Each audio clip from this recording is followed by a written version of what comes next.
Lady C just revealed one of the biggest royal mysteries that was never meant to reach daylight. A sentence that just sent Buckingham Palace trembling. Because according to Lady C, the story everyone thought they knew about Archie may not be the story at all. She hints at something explosive, something Meghan Markle would never want repeated out loud. Archie lives in the UK with his mom. Not Meghan. Not in Montecito. Not in the bright sunshine of their American estate, but in Britain with his mom, who isn't Meghan, with either Archie or Lily. And it needs to happen. They need to prove that those children, Meghan and Harry, are not entitled to privacy in this matter. And their privacy is trumped by our right to know that no bastard is going to sit on the throne of this country. All Harry and Meghan need to do is prove to us that she popped those babies out. And suddenly Meghan's tight smile, her public calm, her carefully controlled image all begin to crack around the edges. Because if even a piece of this claim is true, then nothing about the last 5 years makes sense anymore. This is where our story begins with a single question that refuses to go away. Where is Archie really? And why is this the one topic that seems to make Meghan panic? Now, let's step into the heart of this expose. There are stories that die quickly, and then there are stories that grow stronger each time someone tries to bury them. This one sits firmly in the second category. According to several quiet sources, away from the cameras and the press releases, Archie may not be living in America at all. Instead, whispers say he's growing up quietly in the United Kingdom in a normal home with a woman who is described not as a nanny, not as a caretaker, but as his mother. This chapter doesn't ask you to believe the story. It only invites you to step into the mystery. Why would anyone insist Archie is in the UK unless something pushed that idea into existence? And that leads us to the one place where every secret begins to crack, the timeline. If you want to understand a royal mystery, you start with the calendar. Dates do not lie. And in this case, the dates raise more questions than they answer. Harry and Meghan married on May 19, 2018. Archie's date of birth was announced as May 6, 2019. That means his conception likely happened around August 2018, only 3 months after the wedding. Now, normally this would be simple math, but when applied to the dynamics inside the Sussex marriage, the math becomes something else entirely. Because August 2018 wasn't just any time in their relationship. It was the golden period, the romantic beginning, the emotionally intense stage where Meghan allegedly had full control of Harry's attention and time. According to psychological sources familiar with relationships like this, a partner in Meghan's position would be glued to Harry emotionally, physically present most of the day, deeply involved in every part of his life, and especially protective of him in the early stages. So, the question becomes, if Meghan and Harry were inseparable at that time, how could another woman appear in the picture at all? The timeline tightens the mystery rather than solving it. It leaves a small doorway open, a thin window of possibility where something may have happened, something not meant to be seen. This is why the next part of this expose becomes so important. It's here that we explore the very claim that ignited this entire fire. The idea that Archie remained in the United Kingdom because he was never meant to leave. Once you step inside this claim, the story takes on a new shape. Not loud, not dramatic, but quietly unsettling. The scenario goes like this. Allegedly, the child the world was introduced to as Archie Harrison Mountbatten Windsor may not have been raised by Meghan in California at all. Instead, some say Archie stayed with a British woman described only as the mother who never traveled to the United States with him. In this version of events, Harry returns to Britain not only for court cases, not only for charity duties, and not for nostalgia. He returns because his child is there. This idea explains many things people have struggled to understand. Why Harry often appears tense when discussing the UK. Why he seems pulled between two worlds. Why his trips are frequent, short, and often shielded. Why certain milestones have never been shown publicly. Sources suggest that Harry may be navigating a quiet, private tug-of-war, a battle between the life he expected to live and the life that unfolded instead. And Meghan, well, she wasn't meant to be replaced in the narrative. Not by another woman, not by another mother, not by a child who wasn't physically in her home. Which is where the story deepens, because if Archie truly lives in the UK, the story of why can only begin in one of two places, and both options are explosive. This is where the best part of this expose, the origins, begins. Because according to one interpretation of events, Archie's existence in the United Kingdom could point to something far more explosive. The possibility that Harry fathered a child with someone else. Now, let's be clear. This is only a scenario, but it is a scenario that perfectly mirrors the one fear Meghan could never tolerate. Not betrayal, not embarrassment, but replacement. Imagine the emotional earthquake this would cause. Sources explain that for someone with Meghan's personality patterns, Harry having a child with another woman is not just cheating. It is an unforgivable wound. It would feel like he chose another woman over her. He created a story without her. He formed a bond she had no control over. And worst of all, it happened right after the wedding. This is the kind of injury that usually ends relationships, not quietly, not gently, but with fire. Yet, that didn't happen. Meghan did not leave. She did not expose him. She did not distance herself. Instead, she stayed. And that is where the story ends. Because if this scenario were true, Meghan's decision to remain married would not be about love at all. It would be about power. To understand why Meghan might stay after such a betrayal, you must understand what staying would give her. According to sources who analyze these dynamics, a situation like this becomes a goldmine of leverage. Meghan would suddenly possess something far more useful than anger, a secret she could use for the rest of her life. By staying married, she would keep the royal status, the global platform, the financial advantages, the proximity to a prince, and the ability to privately control the narrative.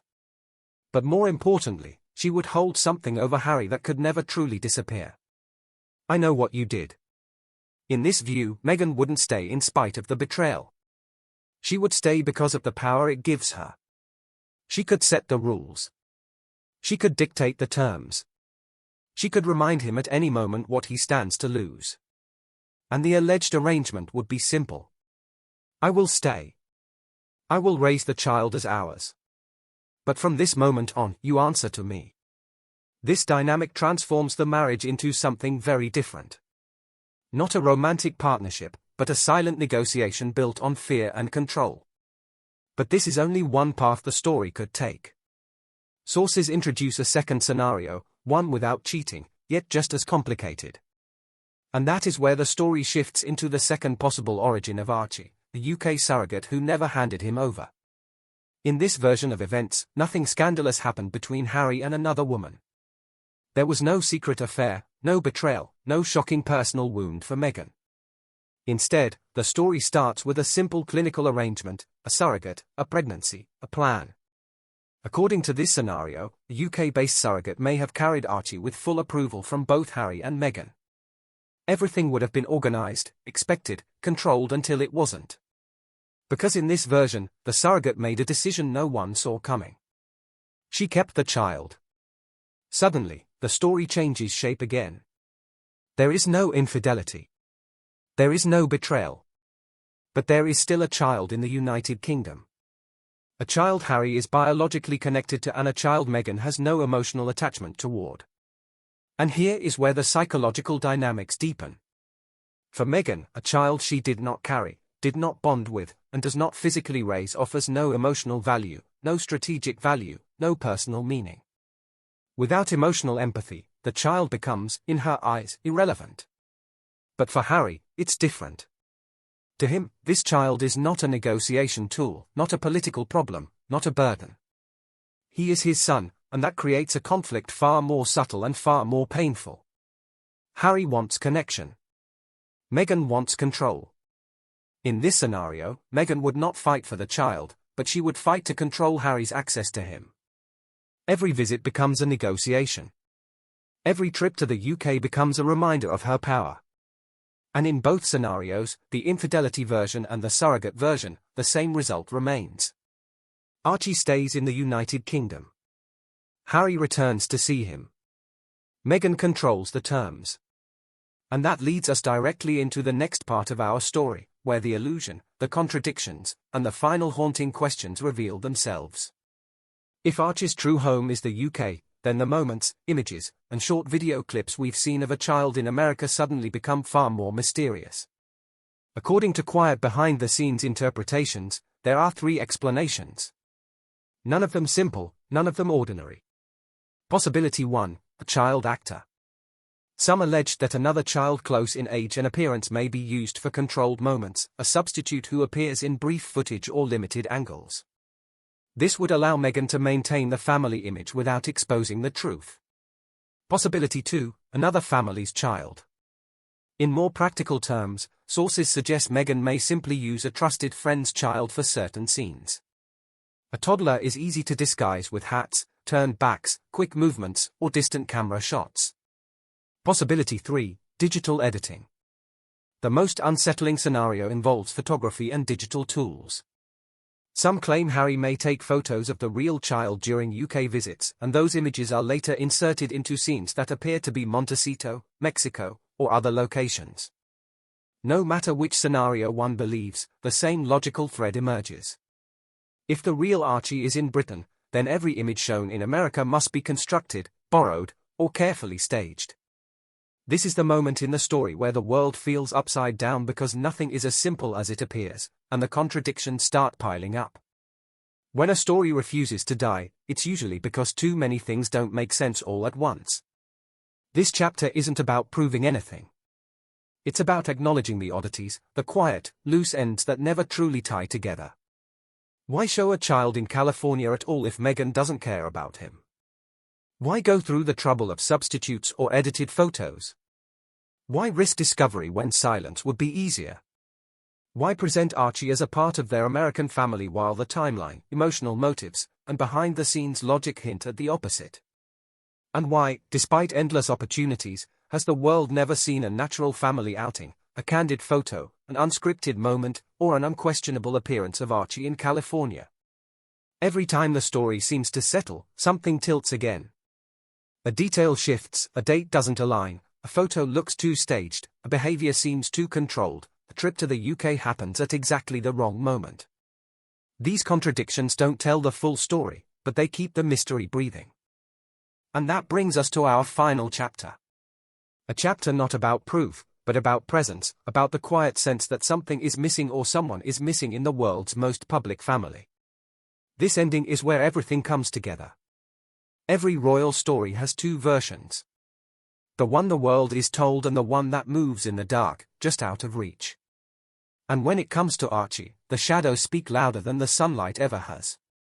Because if even a part of this story is true, if Archie really is in the United Kingdom, living a quiet life with the woman who brought him into the world, then everything changes.